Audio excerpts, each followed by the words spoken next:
When you're dealing with President Trump, you can't just expect normal results. What's going to go up is jobs are going to go up, and prices could go up somewhat short term, but prices will also go down. President Trump has told his team to start calculating tariffs by early April, sparking fears of a global trade war and higher U.S. inflation. Typically, yeah, you put tariffs on, prices go up for everybody. On trade, I have decided for purposes of fairness that I will charge a reciprocal tariff, meaning whatever countries charge the United States of America, we will charge them. No more, no less, he posted on Truth Social. Is he doing it as a political ploy to get them to give him something else? Knows at this point what he's doing. New tariffs are changing the game, but are you ready? Suzie Orman has advice. She's sharing her tips on managing your money and spending smart in these challenging times. But first, a quick reminder to subscribe so you can stay updated with all our latest content. Understanding tariffs and their impact. Tariffs have become a hot topic lately, but what do they really mean for us? When we hear the word tariff, it often sounds like a complicated economic term that doesn't apply to our everyday lives. But in reality, tariffs are a big deal. They can impact the prices we pay for goods and services. So, what's the deal? Are tariffs good or bad for us? Typically, tariffs are seen as a way for governments to protect local industries by making imported goods more expensive. This sounds reasonable, right? But what happens when those costs get passed down to us, the consumers? Prices go up and suddenly we're paying more for the same products. It feels like we're being hit with an indirect tax, doesn't it? Now, with Trump's tariffs, it's a bit of a wild card. Sure, they might be aimed at making other countries play fair, but at what cost? The reality is that while they may help some industries, they often hurt the average consumer. So how do we navigate this? Do we just accept higher prices, or is there a way to push back? The real state of everyday Americans. While the stock market may be soaring, it's crucial to ask, how are everyday Americans really doing? The economy might look great on paper, but not everyone feels that way.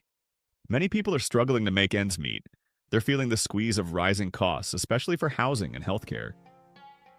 It's easy to overlook these issues when the headlines are all about economic growth.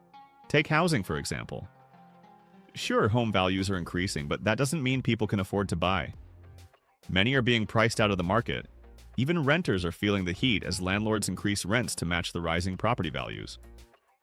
Does it feel like a fair game? And then there's healthcare. It's a minefield of costs that can leave people in a lurch. Even with insurance, many find themselves facing hefty bills. Isn't it frustrating to think you're covered, only to discover that your plan doesn't cover what you need? It's a harsh reality for many. Healthcare and housing, hidden costs. Let's dive deeper into healthcare and housing. These two areas are often where families feel the most significant financial strain. Rising premiums and deductibles have made healthcare a daunting expense. People are faced with the choice of whether to seek care or avoid it altogether. How sad is that? Housing isn't much better. With property insurance skyrocketing, many homeowners are struggling just to keep their homes. Imagine paying a mortgage that you can handle, but then being blindsided by increasing insurance rates. It's like a double whammy. What do you do when your home suddenly becomes a financial burden? These hidden costs can leave families feeling trapped. They want to live comfortably, but the reality is that their income isn't keeping pace with these expenses. So how do you break free from this cycle? It's a tough question without an easy answer. The dangers overspending. Especially during the holiday season, it's important to think critically about our spending habits. The pressure to give can be overwhelming. With all the deals and discounts, it's easy to get caught up in the moment and overspend. But what happens after the holidays? The bills come due, and suddenly that joy can turn into regret. Many people resort to credit cards to make their purchases. They think they're getting a deal, but are they really? It's essential to evaluate the true cost of buying on credit. If you're only able to pay the minimum payment, you might be paying far more than you bargained for. Would you still buy that gift if you knew it would cost you 3 times as much in the long run?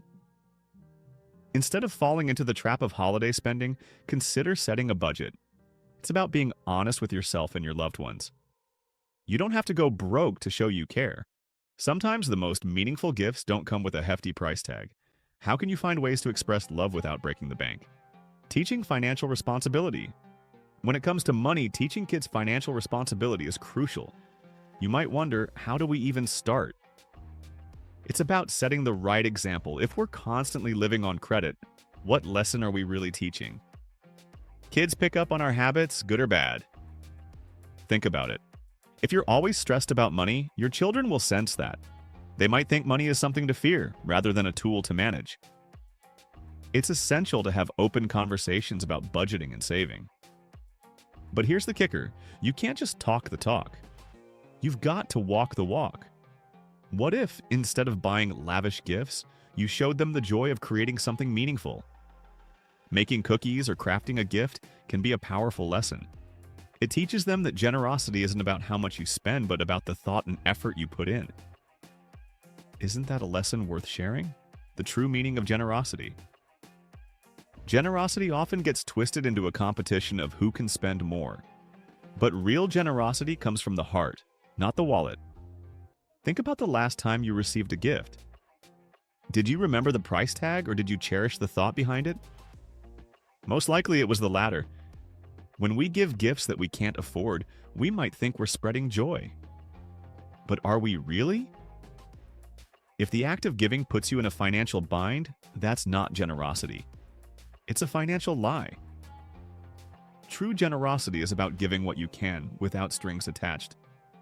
Have you ever considered making something instead of buying it? A homemade gift often carries more weight than something bought off the shelf. It shows effort, thought, and care. Isn't it amazing how a simple act can mean so much more? Final thoughts on financial health. Let's reflect on what financial health really means. It's not about having the latest gadgets or the biggest house. It's about feeling secure and confident in your financial decisions. When you live within your means, you create a safety net for yourself and your family. With all this going on, let's remember what counts. Is it the things we have or the memories we make? Let's teach the next generation about money so they can appreciate what they have and spend wisely. In the end, it's not about how much you spend, but how you spend your life. Let's teach our kids to value experiences over things. After all, isn't that what life's really about? For those seeking to take control of their financial future, platforms like Interactive Brokers can provide access to a wide range of investment opportunities, allowing individuals to participate in the market and potentially build wealth over time. Click the first link in the description to learn more.